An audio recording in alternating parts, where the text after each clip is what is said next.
నేను diet videos చేసేటప్పుడు తెలీదనమాట నాకు ఎంతమంది ఫాలో అవుతున్నారు అని చెప్పేసి. కానీ ఒక్కసారి స్టాప్ చేసిన తర్వాత మాత్రం అర్థమైంది. అరే! ఇంతమంది ఫాలో అవుతున్నారా నా డైట్ వీడియో అని చెప్పేసి.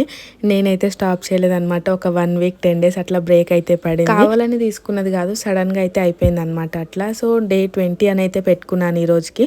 ఎందుకంటే ఈ మంత్ 12 వరకు 1 మంత్ కంప్లీట్ అయిపోతుంది కదా. సో అట్లా ఇంకా 10 డేస్ ఉంది కాబట్టి డే 20 అని అయితే పెట్టుకున్నాను అనమాట. ఎగ్జాక్ట్‌గా అయితే తెలీదు. సో ఇప్పటి నుంచి ఏంటి అంటే రెగ్యులర్‌గా వెయిట్ అనేది చూపించాను అనమాట. 1 మంత్ కంప్లీట్ అయిపోయిన తర్వాత అప్పుడైతే చూపిస్తాను నేను పెట్టుకున్న టార్గెట్ని రీచ్ అయిననా లేదా అని చెప్పేసి.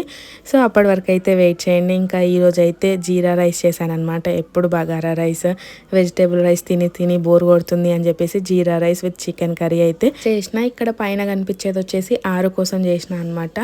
ఆరు అస్సలు ఫుడ్ తింటలేడు. తనకు ఫీవర్ రావడము, కోల్డ్, నాకు ఫీవర్ రావడము, ఇంకా అమ్మ వాళ్ళ ఇంటికి వెళ్ళడం, అట్లా గ్యాప్ అయితే వచ్చిందనమాట. గ్యాప్ వచ్చినా సరే మళ్ళీ స్టార్ట్ చేస్తాను కానీ స్టాప్ చేయను నేను పెట్టుకున్న టార్గెట్ రీచ్ అయ్యేంత వరకు.